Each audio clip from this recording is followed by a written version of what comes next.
Hello everyone, welcome to exam play. इस video में हम खेलेंगे 8th में 2026 के करंट अफेयर्स। इस वीडियो में होंगे 10 क्वेश्चन और हर एक क्वेश्चन के बाद होगा उसका एक्सप्लेनेशन। फर्स्ट क्वेश्चन है जनरेशन ऑफ एयरक्राफ्ट्स को लेके और उनके डिफाइनिंग फीचर को लेके। यहाँ पे फर्स्ट, सेकंड, फोर्थ और फिफ्थ जनरेशन है और यहाँ पे इसके डिफाइनिंग फीचर है। हमें जनरेशन को फीचर के साथ मैच करना है। फर्स्ट फीचर है supersonic speed and afterburners, B, stealth and data fusion, C, subsonic speed and basic avionics, and D, fly-by-wire and multi-role capability. इसका राइट आंसर है option A. First generation aircraft में subsonic speed से, यानी कि उनकी जो speed थी वो साउंड से कम थी, और बेसिक एवियोनिक्स से, यानी कि उसमें कोई रेडार, कोई टेक्नोलॉजी नहीं थी। सेकेंड जनरेशन के साथ सुपरसोनिक स्पीड आई, यानी कि साउंड की स्पीड को सरपास कर लिया था एयरक्राफ्ट ने, फाइटर जेट्स ने।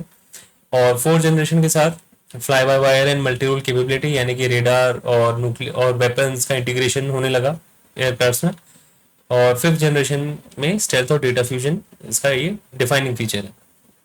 स्टेल्थ और डेटा फ्यूजन का मतलब ये है कि वो ऐसे फाइटर जेट्स जो रेडार में भी पकड़ में नहीं आते हैं, तो इसलिए उनको कैप्चर करना, उनको टारगेट करना मुश्किल होता है। इस स्लाइड में इसका डिटेल एक्सप्लेनेशन है। Question number 2, with reference to open data kit platform introduced by the CAG of India, consider the following statements. The ODK based toolkit is primarily designed to facilitate the collection of real time beneficiary feedback for public spending audits. Second, it operates as a standalone system and is not integrated with the CAG's internal operating system to ensure data privacy. Which of the above statements are correct? ODK platform basically एक ऐसा platform है जिसमें CAG जैसे कई सारी subsidies release करता है, scholarships release करता है। उसका जो यूज हो रहा है उसकी ऑडिटिंग होती है कि उसका यूज सही जगह किया गया है कि नहीं। ओडीके बेसिकली एक ऐसा प्लेटफॉर्म है जिसमें रियल टाइम बेनिफिशियरी से उसका फीडबैक लिया जा सके। ओके, फर्स्ट स्टेटमेंट तो सही है, लेकिन सेकंड स्टेटमेंट गलत है। इसका राइट आंसर हो जाएगा ऑप्शन ए। ओडीके प्लेटफॉर्म कैग के ऑपरेटिंग सिस्टम के साथ इंटीग्रेटेड है। ठीक है, स्टैंडअलोन सिस्टम नहीं है, इसके ऑपरेटिंग सिस्टम के साथ ही इंटीग्रेटेड है। Question number 3 is related to human metapneumovirus HMPV. First, it is a DNA virus belonging to the Pneumoviridae family, primarily affecting the upper respiratory tract. Second, the virus utilizes nucleic acid amplification test for primary identification in clinical settings. And third, while it shares symptomatic similarities with a common cold, it can progress to severe conditions like bronchitis in vulnerable populations. इसमें से कौन सा statement correct है? First statement जो है वो गलत है, ये DNA वायरस नहीं है, ये सिंगल स्ट्रैंड RNA वायरस है। फर्स्ट स्टेटमेंट गलत है। इसका राइट आंसर हो जाएगा ऑप्शन बी, 2 and 3। HMPV एक negative sense single stranded RNA virus है। ओके, और सेकेंड स्टेटमेंट करेक्ट है कि इसको डिटेक्ट करने के लिए न्यूक्लिक एसिड एम्प्लीफिकेशन टेस्ट का यूज किया जाता है, जैसे कि RT-PCR, जिसका यूज कोविड के टाइम पे भी हुआ था। और RT-PCR का फुल फॉर्म है reverse transcription polymerase chain reaction. और HMPV स्टार्टिंग में कोल्ड लाइक सिम्टम्स ही होते हैं, सर्दी जुकाम जैसे सिम्टम्स होते हैं, लेकिन वल्नरेबल पॉपुलेशन जैसे कि इन्फेंट हो गए, एल्डरली हो गए, उसमें ये निमोनिया तक भी ये प्रोग्रेस हो सकता है। Question number 4, the LEADS 2024 report emphasizes competitive federalism. इस कॉन्टेक्स्ट में कौन से एक्शन एक स्टेट के द्वारा लिए जाते हैं इस रिपोर्ट में अपनी रैंकिंग इंप्रूव करने के लिए? First, reducing the time taken for regulatory clearances for logistics warehouses. Second, investing in last mile connectivity infrastructure for industrial hubs. Third, increasing the state tax on interstate goods transport to boost local revenue. And fourth, implementing a digital tracking system for freight movement within the state. LEADS report जो है basically logistics को evaluate करती है ये report. Okay, logistics management की basis पे evaluate करती है। थर्ड स्टेटमेंट जो है increasing the state tax, basically इससे लॉजिस्टिक्स को डिसएडवांटेज पहुंचेगा। ठीक है, डिस्करेजमेंट है बेसिकली एक तरीके से। थर्ड स्टेटमेंट गलत है। इसका राइट आंसर हो जाएगा option C, 1, 2 and 4 only. So logistics ecosystem को evaluate करता है लीड्स रिपोर्ट, और and it is based on 3 pillars: infrastructure, services and operating and regulatory environment. So उस हिसाब से first, second and fourth statement correct है।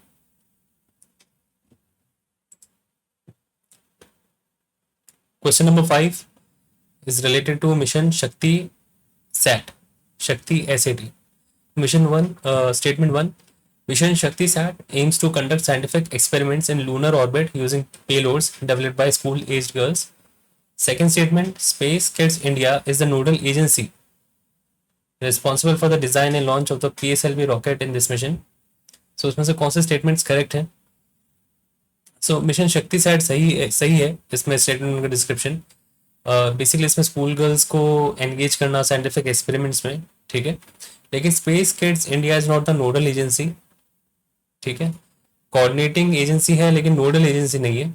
सो सेकंड स्टेटमेंट गलत है। सो इसका राइट आंसर हो जाएगा option C, statement 1 is correct but statement 2 is incorrect. So इसका कोर ऑब्जेक्टिव जो है इस मिशन का वो है 12,000 गर्ल्स को इन्वॉल्व करना globally in space science. And second, Space Kids India plays a vital role as a coordinator for student participation and payload development, but it is not responsible for the launch of the PSLV rocket.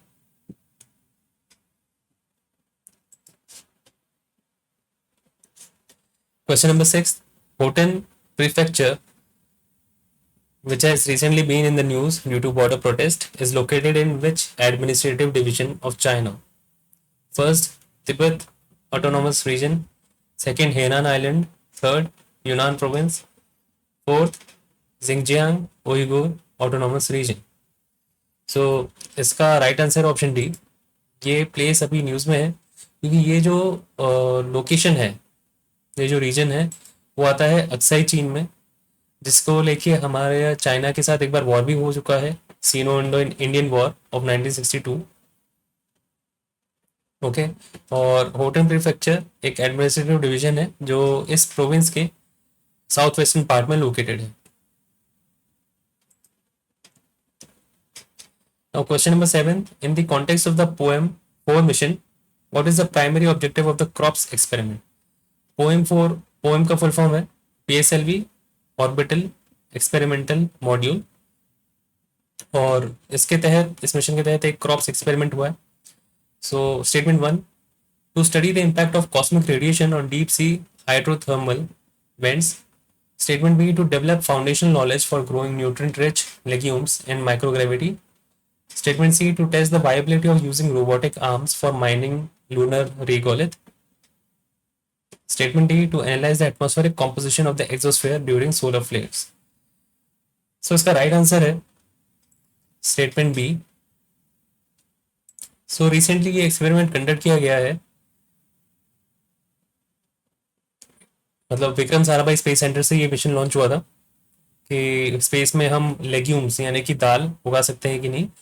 और इसमें जो specific जो use की गई थी दाल वो थी cow P, जिसको हिंदी में लोबिया भी कहते हैं या फिर चोला भी कहते हैं। Question number 8 is it regarding प्रवासी भारतीय दिवस।